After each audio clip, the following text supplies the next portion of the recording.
joining you for another week of Coaches Show. Last weekend we hit the road and played in Lone Star. This weekend we're hitting the road again and playing in Corpus. With the team wrapping up the road series this past weekend in Lone Star, what are some positives that you saw that we're going to take with us this week to Corpus? I think some of the positives are some of our young players that got in the lineup really showed up to play a good hockey game. I mean, you're going to talk to Frank here in just a minute, but he showed to be very coachable. Ends up getting his first goal, and really big time for a young kid to really step in and show that he is coachable, and he did exactly what we asked of him in between periods and kept going to the net and then ended up getting rewarded. So I think that's a big positive coming out of it. And same with Jackson Nessheim joining us as well for his fourth game of the year for us, being one of our adds to the roster late here.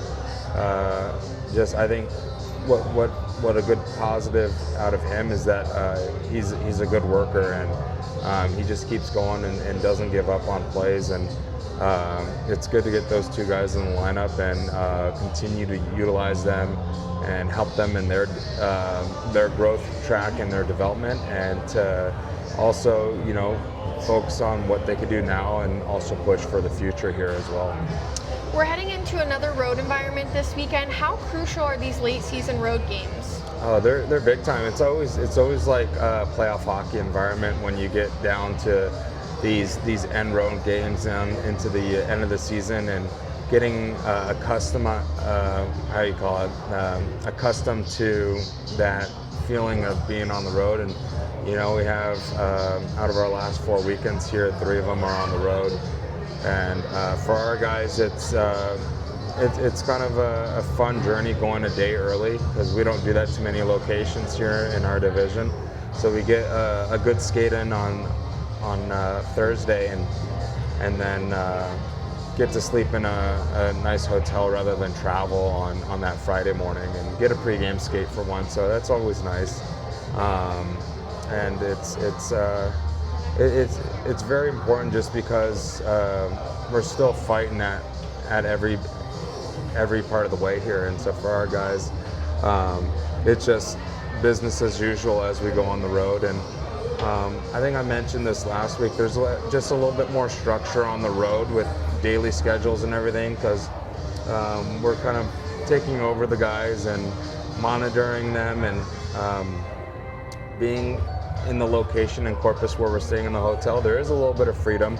Last time we were there, we had a nice little spike ball tournament on the beach, which was fun on that day before. And we plan on doing a little bit more team activities when we get down there for a couple hours before having a meal or something. And should be a really good time. But it's just an exciting time, because we will have some more younger guys coming into the lineup this weekend, and getting them accustomed into junior hockey. And with it being a road game, I think it makes it that much easier for them to be accustomed down the line here too. So with Frank's first 2 games of his junior hockey career is on the road, and he hasn't played at home yet. So he's got a good taste of what it's like to be on the road rather than enduring a home game here.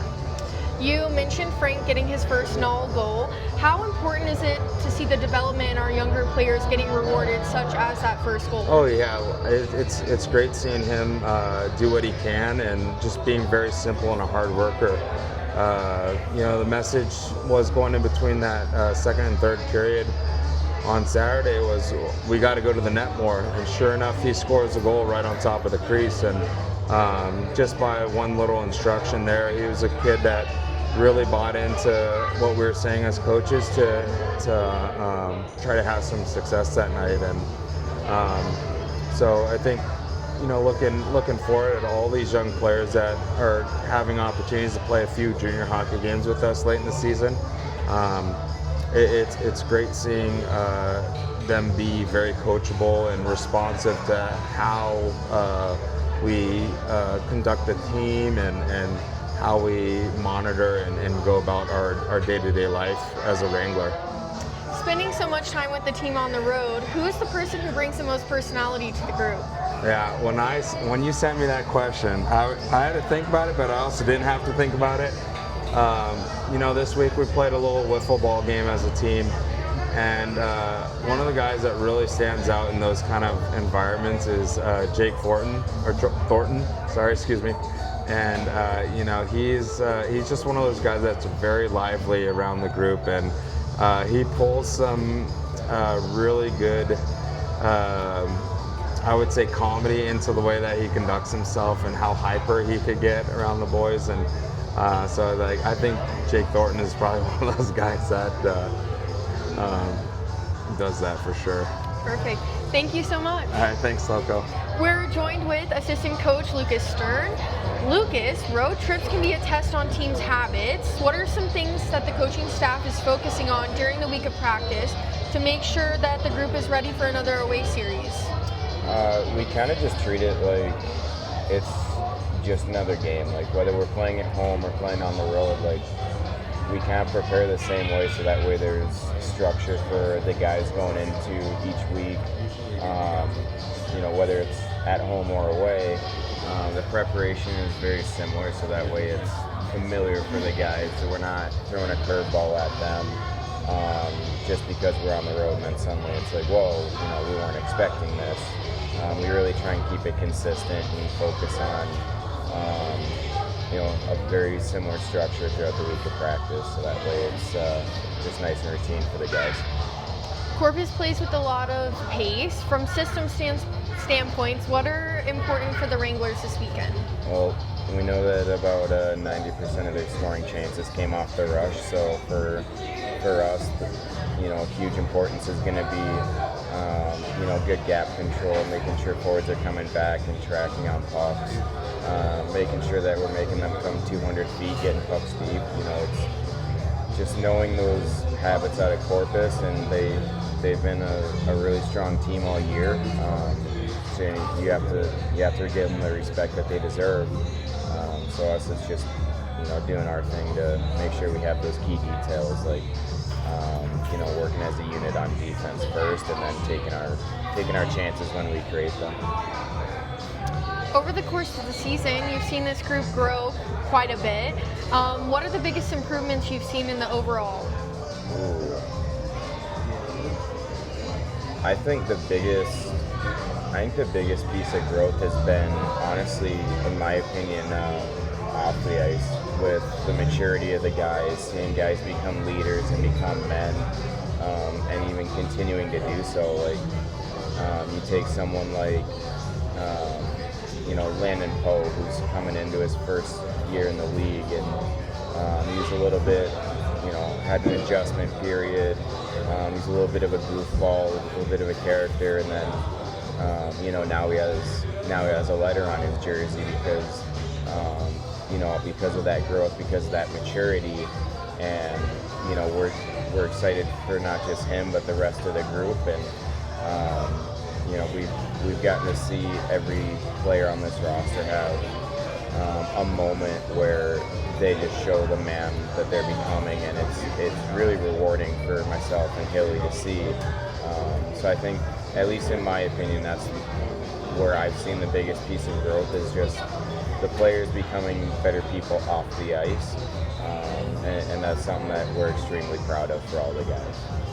If you had to pick one player that's going to make the best future coach someday, who would it be and why?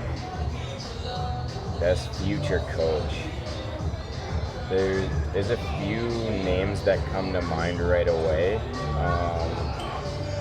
And I think there's a few guys that might be unexpected names. I think a few that come to mind right away. I know you asked for one name, but I'm gonna go off the script here. One name that comes to mind is Daniel Resega. He's very smart. Thinks the game, sees the game well. Another one I think would be a very good coach in the future would be Kolos Feher. His hockey IQ is just so good, and he sees the game so well. So if he wanted to, I think he would be a great coach just because of his hockey IQ, and his personality is just bubbly and contagious. And then, one name that might not be expected is Alexei Koval. When I'm watching with him in film, like he's just a student of the game, and every time that I'm talking to him in film with him, he's got his notebook out, he's taking notes, and he's already getting into coaching, helping out with some of the youth programs. So, for him, I think he's one that, might go under the radar, but I think he'd be a great coach. He's a great kid, and he just loves the game. So. Very nice. Thank you, Lucas. Thank you, Loco. We're now joined with Gavin Grenick. You started both games in Lone Star this weekend. How important is it to find that rhythm when you're playing multiple games in a series? Yeah, I mean, it's just, this league's so much faster than what I'm used to, so it's good to get a few games under my belt and get used to the speed and all that type of stuff. Some things you are wanting to personally take away from this past weekend in Lone Star and carry to Corpus. What could those be? Yeah, there's like things that me and Stearns go over in film that definitely carry over into next weekend. Just little stuff like that we can see through film. It helps playing in the games to actually go over the film. Looking ahead for Corpus Christi this weekend, what are some challenges you feel like the Ice Rays present?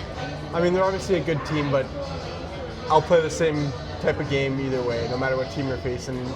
I have one job to stop the puck, and so that's like what my main focus is. For a goalie playing on the road, how important is it to have communications with your team and manage a tough environment not being at home? I mean, yeah, it's huge. Like, they give communications to me, and I have to give communications to them. Like, it works both ways, and like I said, it's huge being able to talk to each other on the ice. Goalies are known for having their own routine. What's one pre-game habit that you refuse to skip? I mean, there's a lot of them, to be honest, but one thing I always do is I put my gear on left to right. That's a big one that I've done for a while. Okay, very nice. Thank you, Gavin. Yeah. We're now joined with Frank. The fans are very interested in how you pronounce your last name, so let them know how it's pronounced. My name is Frank Kolgushkin. It's pronouncing Kolgushkin. I'm from Russia, Moscow. Very nice. Congratulations on your first Null goal this weekend. Walk us through that moment and what it finally meant to get that first one. It was incredible feeling and everything. We got the breakout, and we're going to forecheck. I see the open space and just wait fast for Jordan and just score. Getting that first goal sometimes can kind of open the floodgate for more scoring. How is that building your confidence for the rest of the season? Yeah, I think it definitely give me confidence, because I know scoring 17 years old, 16 years old in the Null, it's kind of crazy, but yeah, it definitely give me confidence. What have you been focusing on lately in your game, and how are you continuing that to improve for more opportunities? I'm trying to focusing on my defense, because I feel like I'm not skilled guy like other players, because they're older and like good skilled. So I try to keep simple and play good defense to help team win games. We're heading to another road series this weekend. You're gonna get to play in Corpus. What's your mindset for these road series? I think play hard and try win every game we have this trip. Yeah, and just play hard. After scoring your first Null goal, who was that first teammate that got to congratulate you, and what did they say? I think it was Thornton or Ogle. They was like, hell yeah. There was like some bad word, but I can't say here. But right. It was like, right, let's go. It was crazy. I'm definitely gonna remember this like a long time. It was insane. Perfect. Thank you so much, Frank. Yeah, thank you. We're now joined for a special segment. We're here for Charlie's Corner. Charlie, we have 2 more home games left this season. How important is it to have fans fill up the arena? It's important because, like, we gotta get, like, it's more important if we have more people, because if we have more people, it would be, like, I understand it would be fun and it would be, like, wild and crazy, but, like, they need to cheer up for the hockey boys because they're doing good stuff. They're doing so good. Yeah. Our Friday night game is Summer Nights themed. How excited are you for summer, and do you have any fun summer plans? Yeah. For summer, it's very fun. Okay. Because, yeah, you make sandcastles at the beach and stuff. Right? Yeah. Okay, fun. And then for our final home series, we're honoring our alumni. We have a jersey auction that night. Are you pretty pumped? Yeah. Are you going to be there? I don't know. It's up to my dad. Oh, okay. It's her birthday week. It's your birthday weekend. So how important is it that these boys win the games on your birthday weekend? I mean, they have to because, yeah. Obviously. And where should the fans be next weekend? The hockey game, they need to come. Perfect. Thank you, Charlie.